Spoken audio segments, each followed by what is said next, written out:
मित्रों नमस्कार। आज के सत्संग का विषय होगा क्षेत्र क्षेत्रज्ञ विभाग योग, भगवत गीता अध्याय 13 एपिसोड 3। तो इस वीडियो के मुख्य बिंदु हैं ब्रह्म के सत असत का प्रतिपादन, क्या ब्रह्म आकार युक्त है, ज्ञेय अविज्ञेय की व्याख्या, क्या ब्रह्म विभक्त है, ज्ञेय दृष्टिगत नहीं है तो क्या वह अंधकार यानी डार्क है, सब भूतों की उत्पत्ति किससे होती है, कार्य और कारण क्या है, इनकी उत्पत्ति कहां से हुई। तो जो मित्र नए हों वे चैनल को सब्सक्राइब कर आइकन बटन प्रेस कर लाइक शेयर कमेंट भी करें, ताकि सनातन ज्ञान के प्रचार प्रसार में आप सहयोगी बन सकें। विशेष होगा आधार है पूजनीय आदि शंकराचार्य की टीका पर यह वीडियो आधारित है, उसका सरलीकृत रूप है। तो पिछले एपिसोड 2 में कहा कि ज्ञान के जो 19 बिंदु बताए उनसे उस अनादि ब्रह्म जो कहा कि न सत है न असत है के अस्तित्व का प्रतिपादन करते हुए कहते हैं, अध्याय 13 का 13वां श्लोक, सर्वतः पाणिपादम, वह सब और हाथ पैर वाला है, इंद्रियों द्वारा उसके अस्तित्व को प्रकट करना है। यहाँ भाव है वह सर्वव्यापी है, कुछ भी पकड़ सकता है, कहीं भी जा सकता है। वास्तव में तो उसे कहीं न आना है न जाना है, वह अविरल रूप से सर्वत्र है। आगे कहते हैं, तत्सर्वतोक्षि शिरोमुखम, वह ज्ञेय सब और आंख सिर और सब और मुख वाला है, और सर्वतः श्रुतिमत लोके, इस संसार में सब और कान वाला है, सर्वम आवृत्य तिष्ठति, सबको आवृत्त कर यानी सबको व्याप्त कर स्थित है। He has enveloped everything, भाव है कुछ भी करो वह सर्वव्यापी है, सर्वत्र समान रूप से व्याप्त है, सब जानता है और सबको स्वयं में आवृत्त किए है। जैसे आकाश ने ब्रह्मांड ने सबको आवृत्त किया हुआ है, और उस आकाश को ब्रह्मांड को उस ब्रह्म ने आवृत्त कर रखा है। मित्रों, शिष्य ने शंका की कि ब्रह्म आकार युक्त है क्या। गुरु ने इस पर भगवत गीता अध्याय 13 के 14वें श्लोक का कथन करते हैं। वे कहते हैं, सर्वेंद्रिय गुणाभासम सर्वेंद्रिय विवर्जितम असक्तम सर्वभृच्चैव निर्गुणम गुण भोक्तृ च। तो भाव है सर्वेंद्रिय गुणाभासम, वह सभी इंद्रियों के विषय को जानने वाला है, परंतु सर्वेंद्रिय विवर्जितम, सभी इंद्रियों से रहित है। वह असक्तम अर्थात आसक्ति रहित है, पर सर्वभृच्चैव, सबका धारण पोषण करने वाला है। आगे कहते हैं, निर्गुणम, वह निर्गुण है, पर गुण भोक्तृ च, गुणों को भोगने वाला है। तो गोसाई जी भी कहते हैं, बिनु पद चलई सुनई बिनु काना, कर बिनु कर्म करई विधि नाना। इसका अर्थ है कि वह ईश्वर बिना पैरों के चलता है, बिना कान के सुनता है, हाथ न होते हुए विभिन्न तरह के कार्य करता है, अर्थात यहाँ बिना किसी कारण के ही कार्य हो रहा है।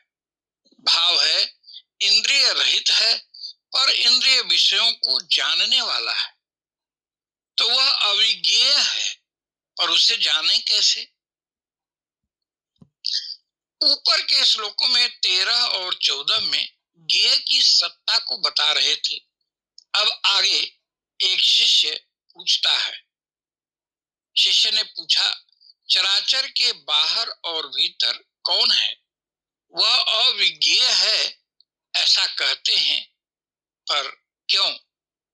गुरु ने कहा, वत्स, भगवान श्री कृष्ण जी ने अर्जुन से कहा 13/15 में, बहिरंतश्च भूतानाम अचरम चरमेव च सूक्ष्मत्वात् अविज्ञेयम दूरस्थम चान्तिके च तत्। तो आइए भाव समझते हैं। बहिरंतश्च, यहाँ बहि और अंतः आया है। बहि का भाव है अविद्या द्वारा आत्मभाव से कल्पित शरीर को सीमा मानकर उसी की अपेक्षा से ज्ञेय को उससे बाहर बतलाते हैं। ऐसे ही अंतरात्मा को लक्ष्य कर, शरीर को लक्ष्य करके उसी को सीमा मानकर ज्ञेय को उसके भीतर बताया है। तो बाहर और भीतर बताया, पर मध्य की बात नहीं आई। इस पर शब्द च आया है। च मध्य को इंगित करता है। तो ज्ञेय किसके बाहर, मध्य और भीतर है? इस पर कहते हैं, भूतानाम अचरम चरमेव च, चराचर सभी भूतों के बाहर, भीतर और मध्य में वही है, और चर अचर भी वही है। सूक्ष्म होने से अविज्ञेय है। सूक्ष्मत्वाद अविज्ञेयम। तो शिष्य कहने लगा, इसे स्पष्ट करें। तो गुरु ने उदाहरण लिया, जैसे सूर्य किरणों में जल होता है, ह्यूमिडिटी होती है, लेकिन सूक्ष्म रूप से होती है, दिखती नहीं है। दूर में कौन है, पास में कौन है? दूरस्थम चान्तिके च तत्। दूरस्थम का भाव है बहुत समय तक प्रयास करने पर भी अज्ञानियों को वह ब्रह्म नहीं मिलता है, इसलिए अज्ञानियों के लिए दूर है और ज्ञानियों के लिए बहुत पास है, क्योंकि वे इसे आत्मा, आत्मैव ब्रह्मम मानते हैं के रूप में देखते हैं। तद आत्मवद विदुषाम, विद्वानों के लिए वह ब्रह्म आत्मवत है। तो शब्दार्थ हुआ, वह चराचर सब भूतों के बाहर भीतर परिपूर्ण है, और चर अचर भी वही है, और वह सूक्ष्म होने से अविज्ञेय है तथा अति समीप में, दूर में भी स्थित वही है। तो गुरु ज्ञेय के बारे में आगे कहते हैं, अविभक्तम च भूतेषु विभक्तम इव च स्थितम भूत भर्तृ च तद ज्ञेयम ग्रसिष्णु प्रभविष्णु च। तो आइए इसे समझते हैं। भूतेषु अविभक्तम, भूतों के शरीर में अविभक्त हैं। प्रतिदेहम व्योमवत तद एकम, जैसे आकाश सर्वत्र एक रस है, वैसे ही जीवों के देह में विभक्तम इव च स्थितम, विभक्त प्रतीत होता है। जैसे कई घड़ों में आकाश विभक्त दिखता पर है नहीं, वह ज्ञेय यानी परमात्मा भूत भर्तृ च, यानी भूतान विभर्ति इति भाव, और जीवों का धारण पोषण करने वाला है। अगर चेतना शरीर में न हो तो बच्चा न बढ़ेगा न पोषित होगा। तद ज्ञेयम ग्रसिष्णु, प्रलय काल में वही ज्ञेय संहारक रुद्र रूप होता है। प्रभविष्णु च, और उत्पत्ति के समय ब्रह्मा रूप होता है। तो पूर्ण भाव हुआ, परमात्मा भी कई शरीरों में होने से विभक्त सा प्रतीत होता है, पर वह अविभक्त है। वह परमात्मा विभाग रहित एक रूप से आकाश के सदृश परिपूर्ण होने पर भी चराचर संपूर्ण भूतों में विभक्त सा स्थित प्रतीत होता है, तथा वह जानने योग्य परमात्मा विष्णु रूप से भूतों को धारण पोषण करने वाला और रुद्र रूप से संहार करने वाला तथा ब्रह्मा रूप से सबको उत्पन्न करने वाला है। भगवद गीता अध्याय 13 के पूर्व श्लोक में ज्ञेय को सर्वव्यापी बताया गया है, पर यह भी कहा कि वह नेत्र गोचर नहीं है, प्रत्यक्ष नहीं होता। तो अब शिष्य पूछता है, क्या ज्ञेय अंधकार है और नहीं तो क्या है? गुरु ने कहा, नहीं, वो अंधकार नहीं है। ज्योतिषामपि तज्ज्योति तमसः परम उच्यते, ज्ञानम ज्ञेयम ज्ञानगम्यम हृदय सर्वस्य विष्ठितम। तो आइए इसे समझते हैं। ज्योतिषामपि तज्ज्योति, वह ज्योतिषवान सूर्य की भी ज्योति का ज्योति है।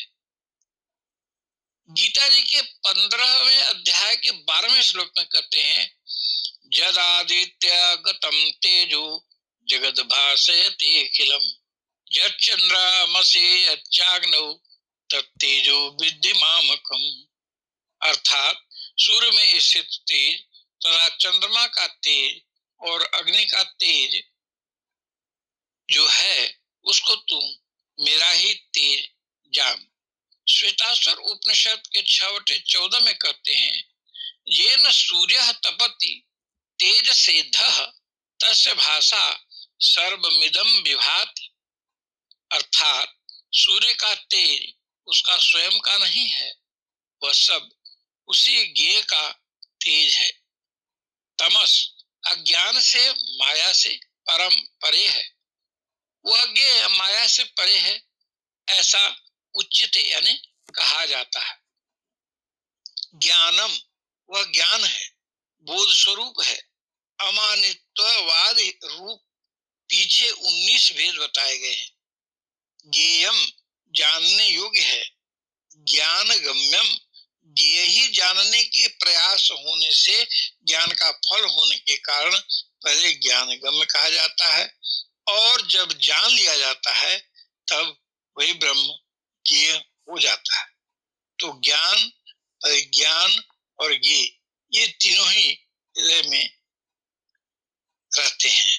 हृदय सर्वस्व विष्ठितम, सबके हृदय में विशेष रूप से स्थित हैं। फिर शिष्य ने पूछा, क्षेत्र और क्षेत्रज्ञ रूप दोनों प्रकृतियां सभी भूतों की योनि कैसे हैं?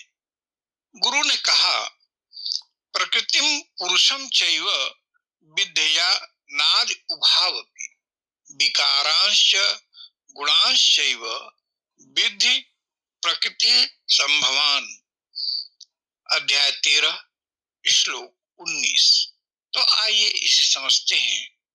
प्रकृतिम पुरुषम च एव, प्रकृति और पुरुष ये दोनों ईश्वर की ही प्रकृतियां हैं।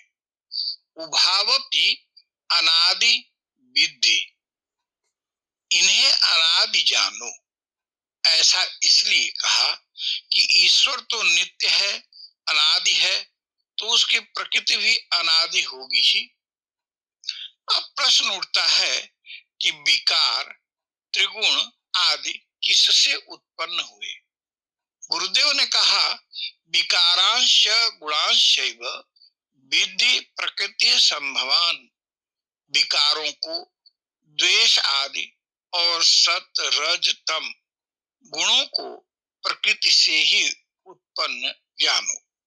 तो पूरे का भाव हुआ, प्रकृति और पुरुष इन दोनों को ही तू अनादि जान, और राग द्वेषादि विकारों को तथा त्रिगुणात्मक संपूर्ण पदार्थों को भी प्रकृति से ही उत्पन्न जान। अब शिष्य ने पूछा कि कार्य और कारण क्या होता है, ये उत्पन्न कहां से होते हैं? कृपया इस शंका का समाधान करें। गुरु ने कहा, सुनो, 5 महाभूत क्षिति जल पावक गगन और वायु, और 5 शब्द स्पर्श रूप रस गंध, कुल 10 को कार्य कहते हैं। अब करण को समझ लो। 5 कर्मेंद्रियां 5 ज्ञानेंद्रियां और मन बुद्धि अहंकार, ये है 13 करण कहलाते हैं। अब इन दोनों को जोड़ दिया जाए तो 10 और 13 तो 23 हो गए। तो ये कहां से आए? स्पष्ट है कि प्रकृति से ही है। इसीलिए गीता के अध्याय 13 का 20वां श्लोक की पहली पंक्ति ने कहा कि कार्य करण कर्तृत्वे हेतु प्रकृति उच्यते। कार्य और करण को उत्पन्न करने में हेतु प्रकृति कही जाती है। तो प्रश्न हुआ कि भोक्तापन में हेतु कौन है? इस पर गीता अध्याय 13 का 20वां श्लोक की दूसरी पंक्ति कहती है, पुरुषः सुख दुखानां भोक्तृत्वे हेतु रुच्यते। भाव है, सुख दुखों के भोक्तापन में अर्थात भोगने में हेतु जीवात्मा कहा जाता है, क्योंकि भोक्तापन है ही इसलिए कि जीव शरीर में है। इसी जीवात्मा को पुरुष, जीव, क्षेत्रज्ञ, भोक्ता भी कहा गया है। अब प्रश्न उठता है कि ये संसार और संसारित्व क्या है? तो कहते हैं, सुख दुख संभोगः संसारः पुरुषस्य सुख दुखानां संभोक्तृत्वं संसारित्वम् इति। अर्थात सुख दुखों का भोग ही संसार है और पुरुष में जो सुख और दुखों का भोक्तृत्व है यही उसका संसारित्व है। इसे आचार्य शंकर ने कहा है। तो हम अपनी वाणी को यहीं विश्राम देते हैं। आइए भगवान का नाम लेते हैं। हरि ओम तत्सत, हरि ओम तत्सत, हरि ओम तत्सत। आप सभी को बहुत बहुत धन्यवाद, प्रणाम।